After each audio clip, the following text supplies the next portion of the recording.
फिर तेरी पनाहों में पार्ट 7। रुद्र की बाहों में खुद को समेटे महर जैसे किसी अधूरे सपने को जी रही थी। उसके होठों के बेहद करीब आकर रुद्र ने हल्के से फुसफुसाया, तुम्हें छूकर लगता है महर, जैसे मैंने खुद को पाया है।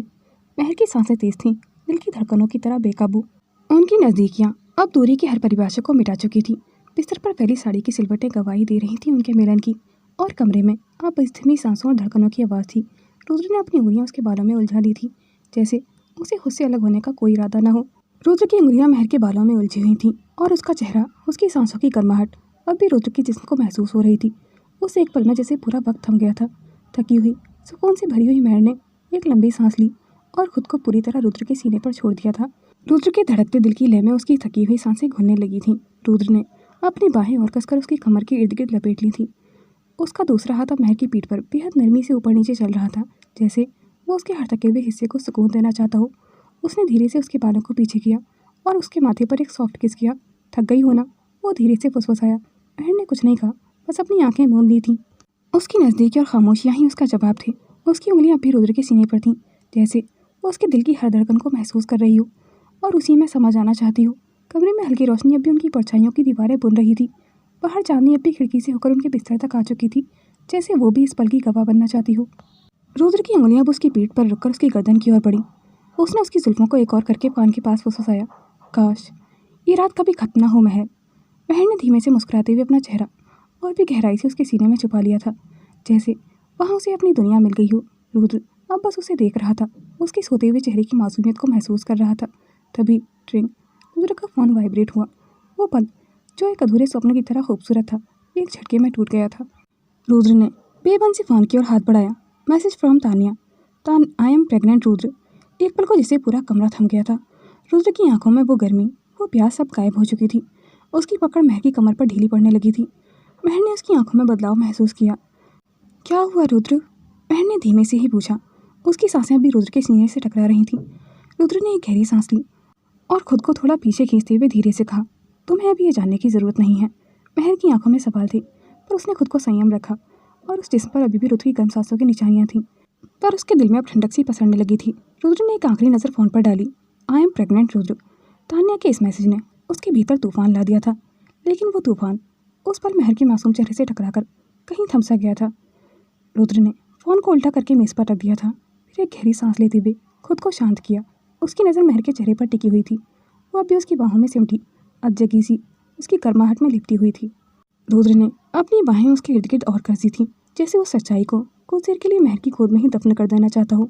महर, उसने फुसफुसाया बहुत हल्के से, लेकिन महर कुछ नहीं बोली थी। उसकी नींद अब गहरी हो चुकी थी। रुद्र ने अपनी आंखें बंद कर ली थीं और वो भी गहरी नींद के आगोश में चला गया था।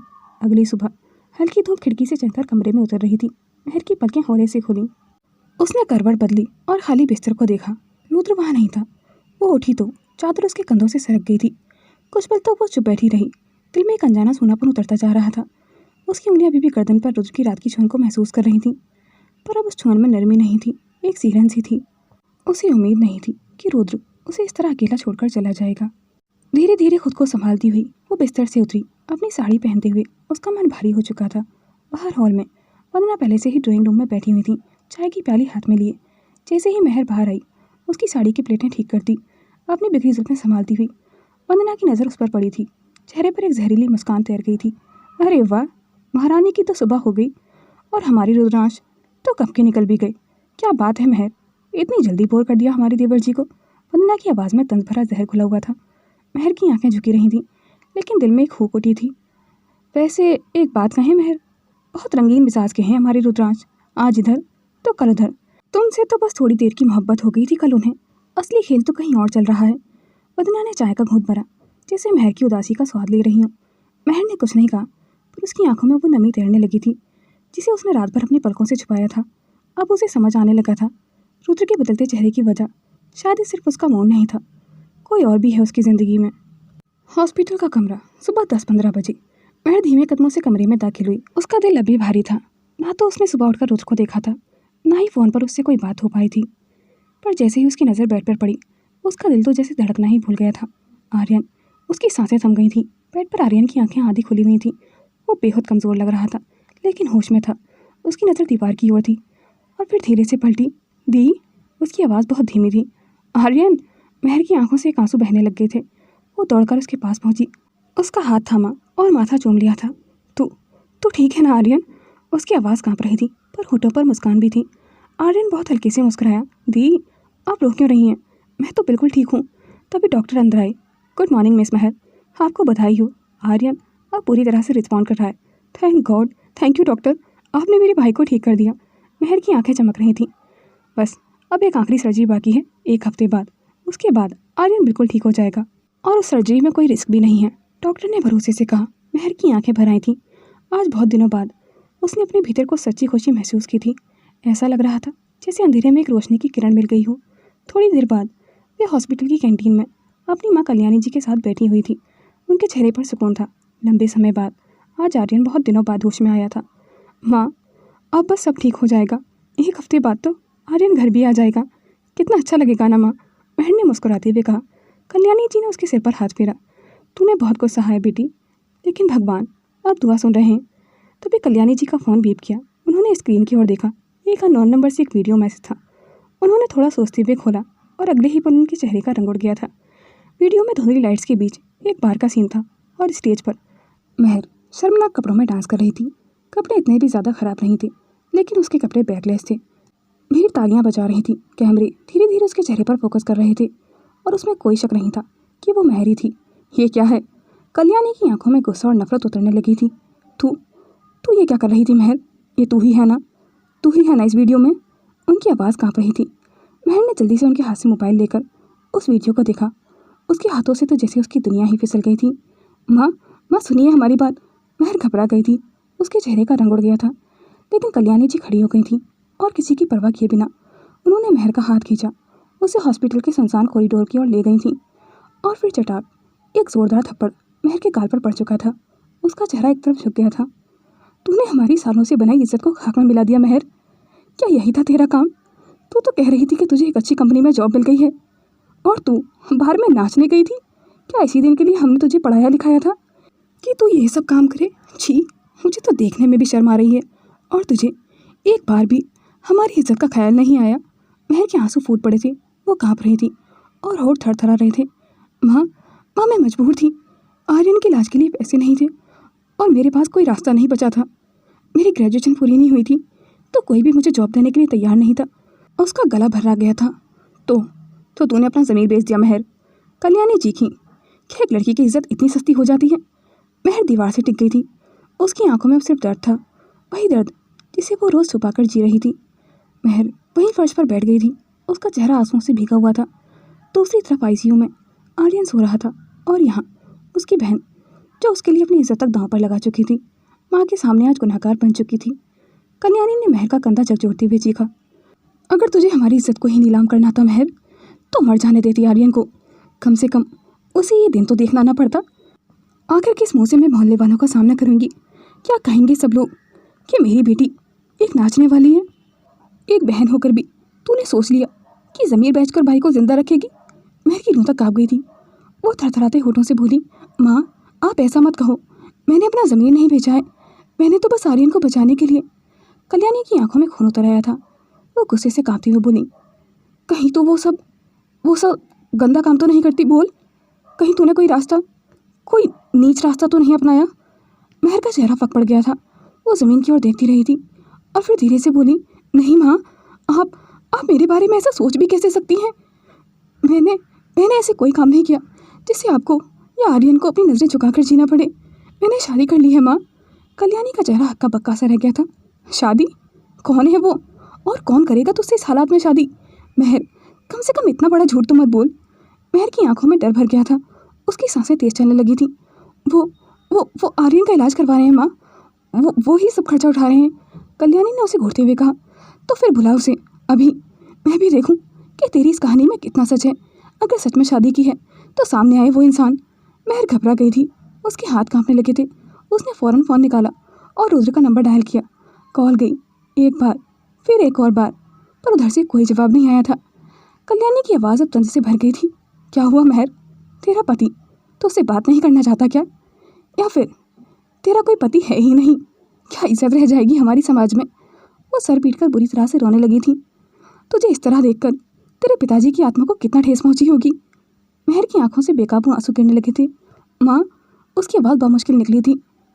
मैंने अपने लिए कुछ नहीं किया माँ, मैंने सिर्फ आर्यन के लिए ये सब सहा है। उसकी आवाज़ घुट घुट कर निकल रही थी। हर शाम डर के साथ, हर रात आंसुओं के साथ बिताई है माँ, सिर्फ इसलिए कि ताकि तुम एक दिन कह सको कि मेरी बेटी ने अपने भाई को बचा लिया। लेकिन कल्याणी का चेहरा और भी सख्त हो चुका था। उन्हें महर की बातों से कोई लेना देना नहीं था। उनकी आंखों में अपमान की आग जली हुई थी, जो किसी भी तर्क को सुनने को तैयार नहीं थी। तेरी ये कुर्बानी नहीं है महर, तूने जिंदगी भर के लिए हमारे माथे पर कलंक लगा दिया है। आज के बाद तू मेरे लिए मर चुकी है। उसने रुद्र को फिर कॉल किया, फिर एक बार, लेकिन नतीजा वही रहा था। कल्याणी ने आंखें मोड़ ली थीं और कांपती हुई आवाज़ में बोली, अब कोई ज़रूरत नहीं है महर तेरे इस नकली रिश्ते की सफाई देने की। सुन, आज से मैं तेरे लिए मर गई और अब से तू इस अस्पताल में कदम मत रखना। ना हम तुझे जानते हैं और ना तू हमें जानती है। तुझे अब तेरे भाई से मिलने का कोई हक नहीं। मैं नहीं चाहती कि मेरे बेटे पर तेरी गंदी परछाई भी पड़े। महर वही ज़मीन पर गिर पड़ी थी। माँ, माँ प्लीज़ ऐसा मत कहो। मैंने कुछ भी गलत नहीं किया है। मैंने आपको और आर्यन को शर्मिंदा नहीं किया है माँ, मैंने सच में शादी की है। पर कल्याणी बिना पलटे ही निकल गई थी और महर उस अस्पताल की सफ़ेद फर्श पर अकेली रह गई थी। उसके आंसू अब थमने का नाम नहीं ले रहे थे। फ़ोन अब भी उसके हाथ में था। स्क्रीन पर कॉल एंडेड लिखा हुआ था और दिल में सिर्फ एक सवाल था, क्या रुद्र सच में उसके साथ है या वो भी उसके लिए एक जिद थी जिसे वो हासिल कर चुका था। वहीं दूसरी तरफ बाहर की धीमी रोशनी की साइलेंस में हल्की सी वायलिन की म्यूजिक बज रही थी। रुद्र बर्फ में डूबी हुई विस्की का ग्लास पकड़े बैठा था। उसका चेहरा सख्त था, आंखों में एक अजीब सी बेचैनी थी। रुद्र एकटक खिड़की के बाहर देख रहा था। उसके हाथ में वही फ़ोन था और तान्या का मैसेज अब भी स्क्रीन पर दिख रहा था, आई एम प्रेग्नेंट रुद्र। उसका दिमाग शून्य था, लेकिन दिल वो जैसे हज़ारों सवालों से घिरा हुआ था। ये बच्चा मेरा है भी या नहीं? उसने खुद से फुसफुसाकर पूछा। नहीं, ऐसा नहीं हो सकता। मैं अपनी महर को धोखा नहीं दे सकता। मैं सोचकर भी ये गलती नहीं कर सकता। पर फिर शक, डर और भ्रम सब एक साथ उस पर हावी हो गए थे और उस सब के बीच महर की वो मुस्कान, उसकी आंखों में बसी वो नमी, उसका थरथराता जिस्म, सब उसकी आंखों के सामने घूमने लगे थे। रुद्र बेचैनी से कुर्सी से उठा। उसे महर से बात करनी थी, उसे सच बताना था, पर उससे पहले उसे खुद सब कुछ साफ करना था कि तानिया सच में झूठ तो नहीं बोल रही या फिर उसे फंसाने का कोई नाटक है। तानिया वहीं बाहर में सोफे पर बैठी हुई थी। रुद्र का फ़ोन उसके हाथ में था और महर की आई हुई कॉल्स को वो डिलीट कर चुकी थी। तानिया ने मुस्कुराते हुए फ़ोन की स्क्रीन देखते हुए खुद से कहा, बेचारी महर, इतनी कॉल्स, इतनी बेबसी, कितना रोई होगी ना, क्राइंग बेबी। उसका हस्बैंड इस वक्त किसी और के साथ है। जैसे ही रुद्र ने अपना फ़ोन तानिया के हाथ में देखा, रुद्र के चेहरे की नसें तन गई थीं।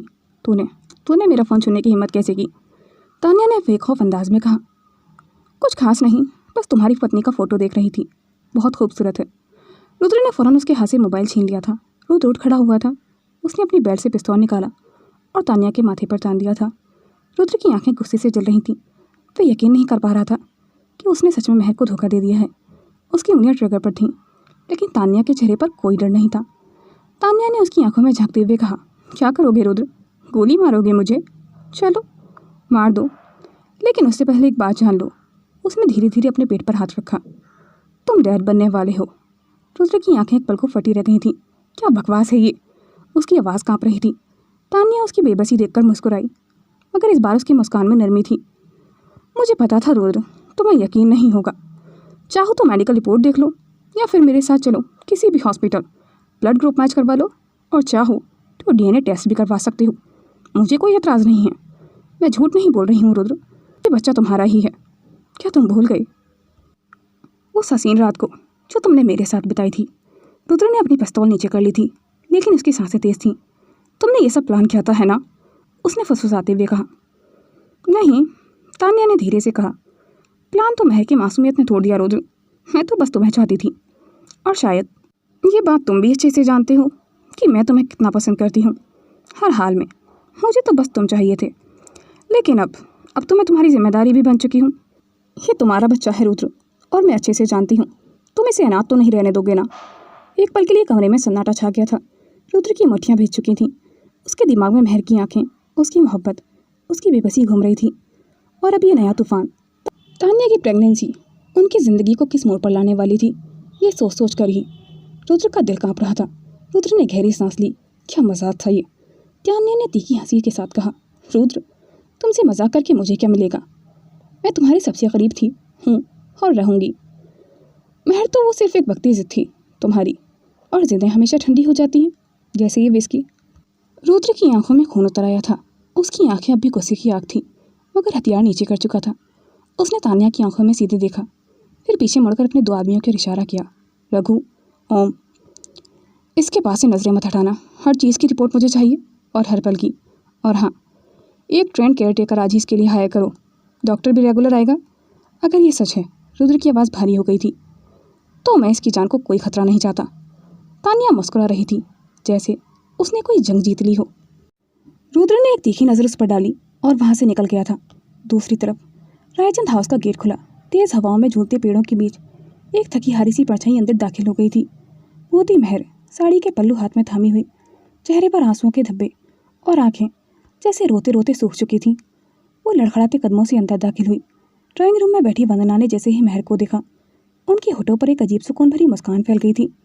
वो मुस्कान डरावनी थी, ठंडी और चालाक थी, जैसे उन्हें इस वक्त का इंतजार था।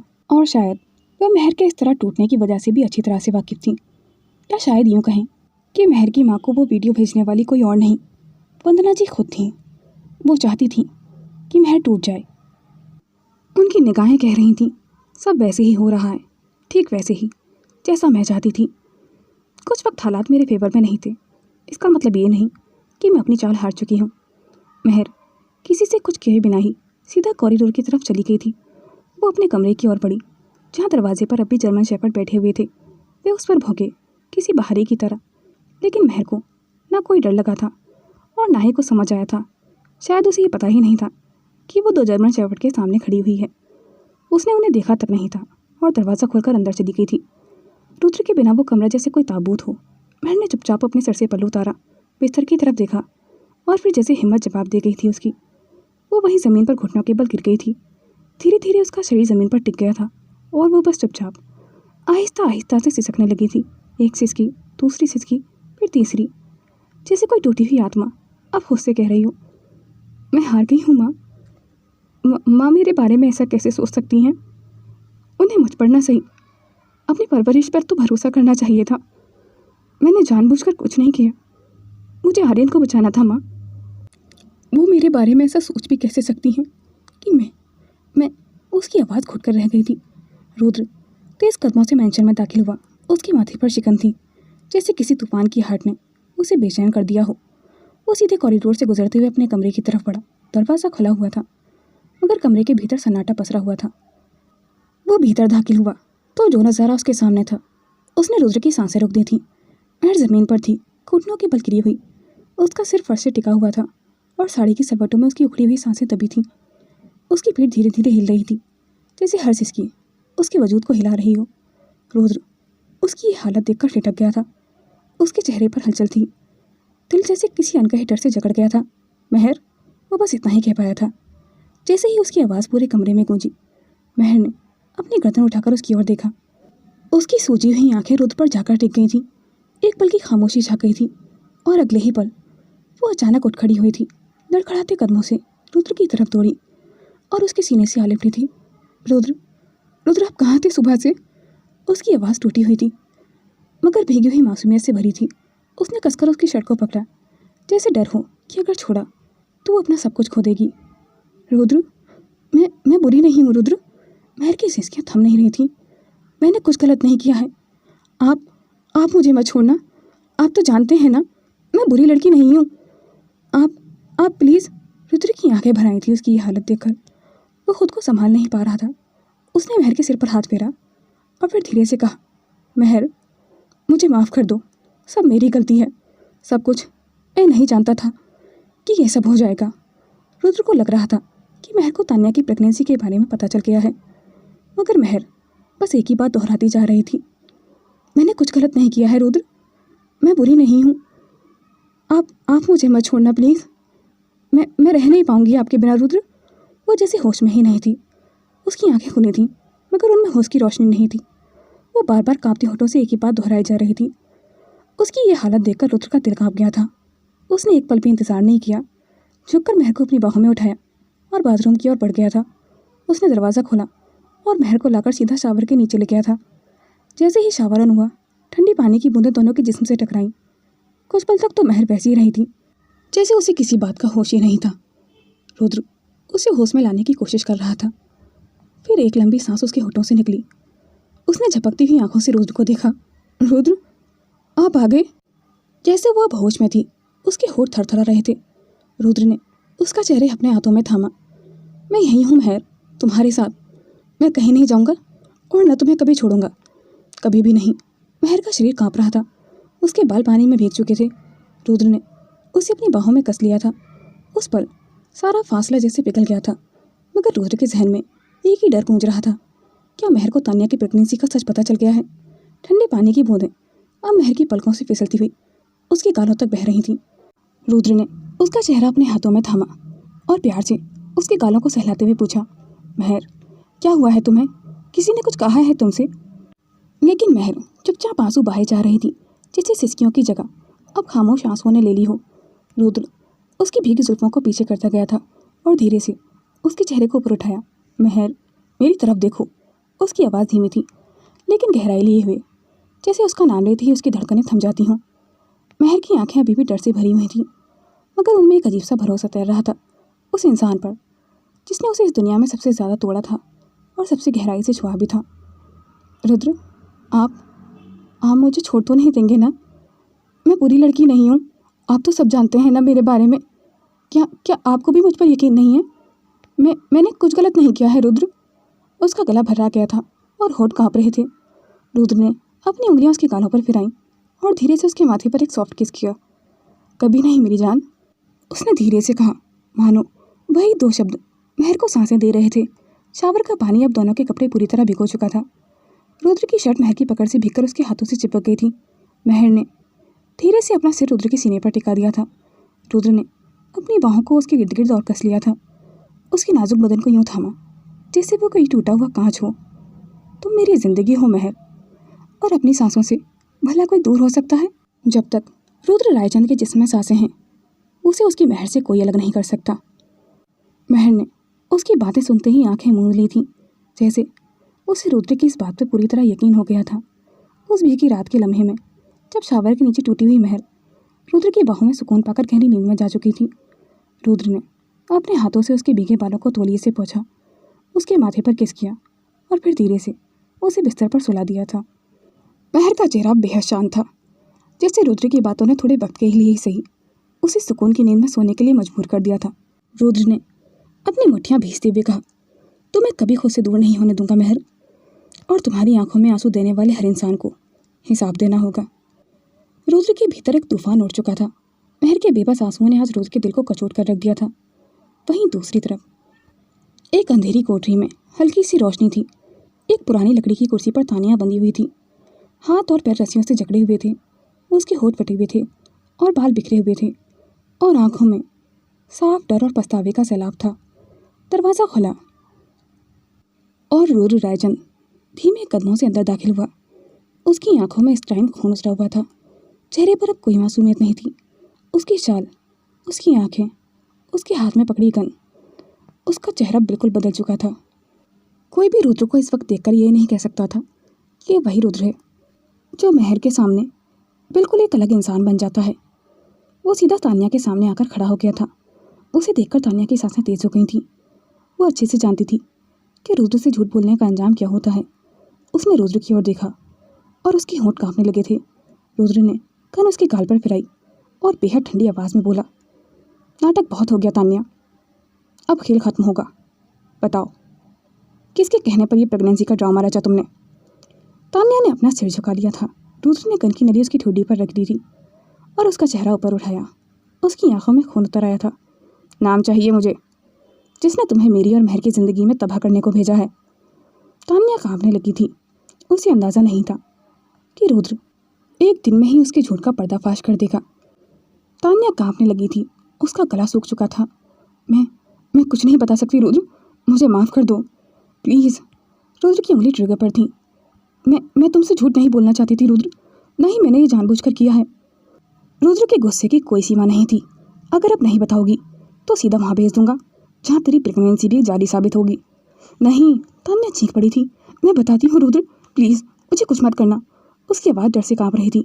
उसकी आंखों से आंसू बह निकले थे। वो तुम्हारी भाभी माँ थी, वंदना रायचंद। कमरे में जैसे सन्नाटा गूंज गया था। रुद्र की आंखें फटी की फटी रह गई थीं। क्या? उसकी आवाज़ एक फंफकार की तरह निकली थी। तान्या अब भी रो रही थी। उन्होंने ही कहा था कि अगर मैंने महर को तुमसे अलग कर दिया तो वो मुझे रायचंद फैमिली की बहू बनाएंगी। तुम झूठ बोल रही हो। रुद्र ने गुस्से से उसके करीब आते हुए कहा। मैं झूठ नहीं बोल रही रुद्र, तुम्हें मेरी बातों पर यकीन करना होगा। ये सब उन्हीं का प्लान था, फेक रिपोर्ट्स और सब कुछ। उसकी बातें सुनकर रुद्र के होठों से जैसे खामोशी फिसल गई थी। दोस्तों, क्या रुद्र तान्या की बात पर यकीन कर पाएगा? क्या वो सच में अपनी भाभी माँ के असली चेहरे को देख पाएगा? To be continued. दोस्तों, आपको ये लव स्टोरी कैसी लग रही है? कमेंट में अपनी राय ज़रूर शेयर कीजिएगा। ये एक काल्पनिक कहानी है जिसमें दिखाए गए किरदार और घटनाएं मात्र कल्पना है। इसका उद्देश्य किसी भी प्रकार की हिंसा, उत्पीड़न या अस्वीकृत व्यवहार को बढ़ावा देना नहीं है। दर्शकों से अनुरोध है कि वह इसे केवल एक फिक्शनल स्टोरी की तरह ही देखें। Thanks for watching. Do like, comment and share this video and subscribe my YouTube channel for more interesting videos. Video को अंत तक देखने के लिए धन्यवाद।